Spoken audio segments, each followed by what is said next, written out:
High, welcome to my new blog. तर काल मी जी एक यूट्यूबला पोस्ट केली होती, एक व्हिडिओ पोस्ट केली होती. तर सगळ्या लोकांनी मला त्याच्यावरती इतके छान-छान कमेंट केलेत. प्रिन्सबद्दल तुम्ही इतकं छान बोललात किंवा मी जे तुम्हाला एक्सप्लेन केलं, जे काही सगळ्या गोष्टी असेल त्याच्याबद्दल, तर तुम्ही खूप छान रिस्पॉन्स केला. त्या सगळ्यांना, ज्या लोकांनी मला सगळ्यांनी इतके छान-छान कमेंट केली, इतकं मोटिव्हेट केलंय मला, की खरंच त्या गोष्टींचा मी कधी विचार पण केला नव्हता. त्या सगळ्या गोष्टींसाठी सुद्धा सुद्धा तुम्ही मला मोटिव्हेट केले. तर थँक यू सो मच त्या सगळ्या सबस्क्रायबर्सना. तर सांगायला आज मी या गोष्टीसाठी एक व्हिडिओ बनवतीये, की बघा आयुष्यामध्ये एकच प्रॉब्लेम नसतो. एका सायमल्टेनियसली खूप सारे प्रॉब्लेम चालू असतात. एक हा, एक तो, याचं टेन्शन, त्याचं टेन्शन. आता तुम्हाला तेच एक शेअर करते मी गोष्ट. आता तुम्हाला सगळ्यांना माहिती आहे, आपलं गावाकडे घराचं बांधकाम चालू आहे. ठीक आहे. आणि आम्ही तिघी मुली आहोत. सो आमचं कोणी मोठं नाहीये, की गावाला कोणी ते घराकडे लक्ष देईन, सगळ्या गोष्टी करेल वगैरे सगळ्यासाठी. पण आमच्या घराच्या बाजूचे काका आहेत आमचे, हरी काका म्हणतो आम्ही त्यांना. ते आम्हाला इतकं सपोर्ट करताय ना, की इतकं हेल्प करताय ना, मी सांगू पण शकत नाही तुम्हाला. म्हणजे आज माझे वडिलांची प्रत्येक जागा ते चालवताय. प्रत्येक गोष्ट, प्रत्येक छोटी-छोटी गोष्ट ते इतकं काळजीपूर्वक तिथे करतायत. ठीक आहे. तर आणि त्याच्यासोबत आम्ही तिथे थोडंफार असतो. म्हणजे आता आम्ही तिघी म्हटल्यावरती आम्ही तिघी पण वर्किंग आहोत. तर मी पहिले 5 दिवस सुट्टी घेतली होती. त्याच्यानंतर प्रतीक्षा 5 दिवस गेली होती आणि त्याच्यानंतर आत्ता नेहाचा टर्न आहे. तर नेहा गावाला थांबलेली आहे. तर हे मी याच्यासाठी सांगतीये, की अ, मी माझे मम्मी-पप्पा एक्सपायर होऊन आज 20 वर्ष झाले. ठीक आहे.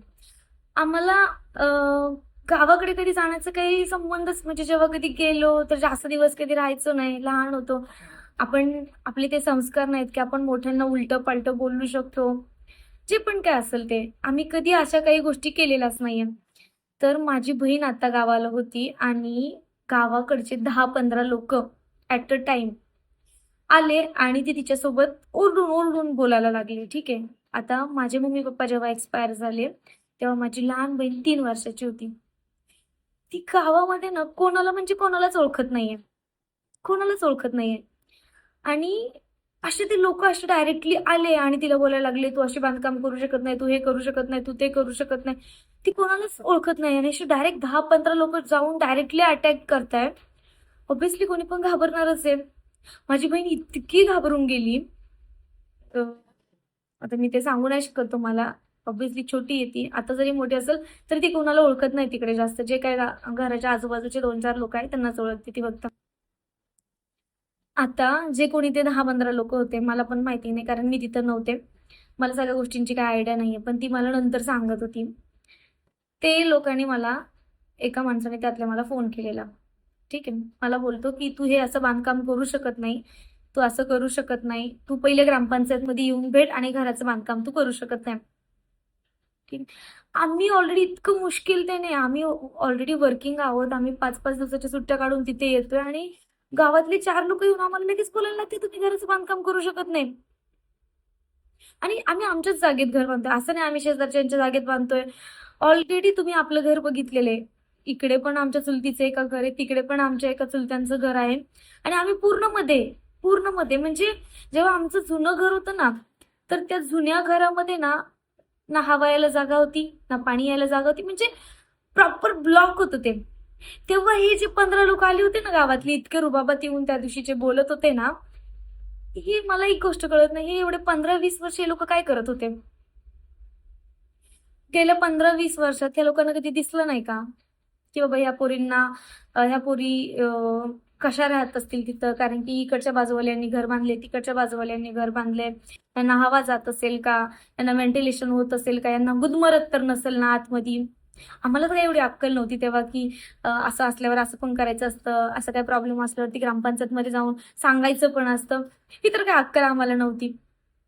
आणि कदाचित त्याच डिपेंड आम्ही आता घर बांधायला काढलं, आम्ही सगळ्या गोष्टी केल्या आणि आत्ता, आणि ती पण गोष्ट जाऊ द्या, सगळं घर बांधून झाल्याच्या लास्ट मोमेंटला ही लोकं येऊन म्हणतात, "तुम्ही असं करू शकत नाही, तुम्ही तसं करू शकत नाही." म्हणजे काय बोलायचं या लोकांना? जे लोक गेल्या 20 वर्षापासून, जे लोक आता मला येऊन म्हणतात ना ही ग्रामपंचायतीची पाऊलवाट आहे, तेच 15 लोकांना जर आता ही जर व्हिडिओ माझ्या गावाकडचे लोक बघत असतील, तर मी त्यांच्यासाठीची खास बनवतीये. तर ते जे 15 लोक आले होते, त्यांना मला खरीच ही गोष्ट विचारायची, गेले 20 वर्ष तुम्ही इथून एक पाऊल तरी टाकले का?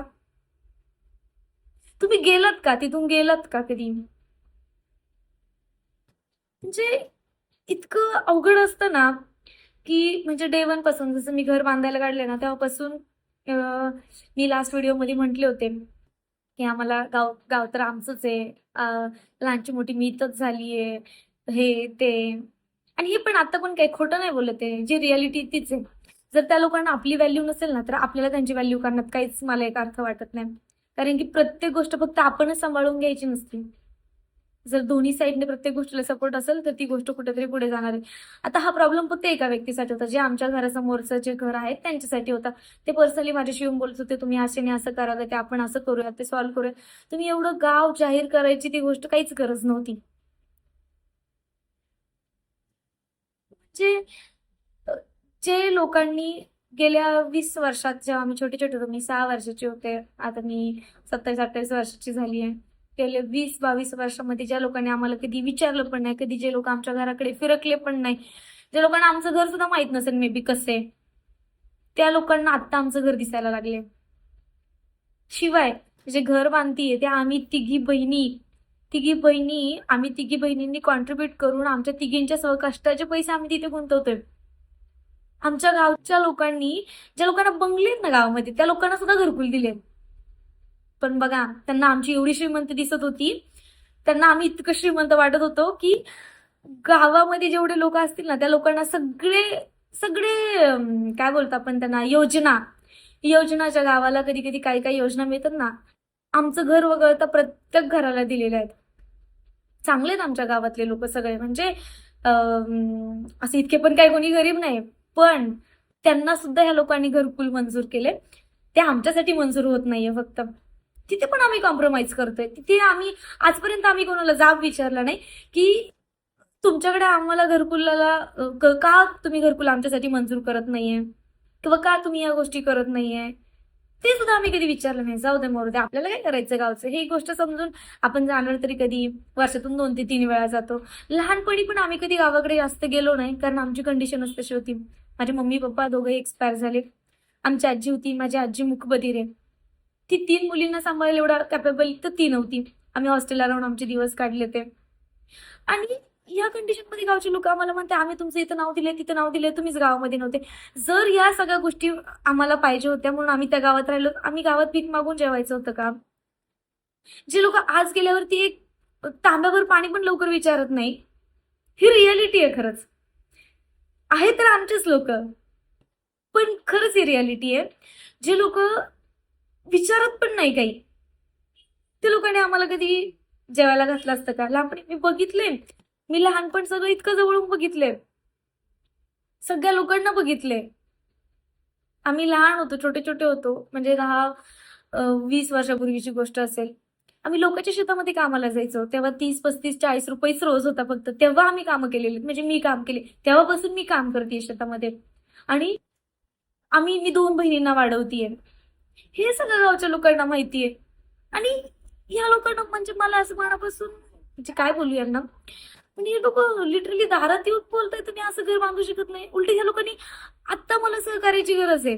इथून मागे तुम्ही किती काय मागितलं नाही, मला नको पण त्या गोष्टी. आता मला एक छोटीशी हेल्प पाहिजे, की बाबा मला आता मी उन्हाळ्यात बांधकाम चालू केलं, ठीक आहे, गावचं टँकर असेल, पाणी तिथे पण नाही, आता टँकर ह्या आळीला लागेल, त्या आळीला लागेल, असं लागेल, तसं लागेल.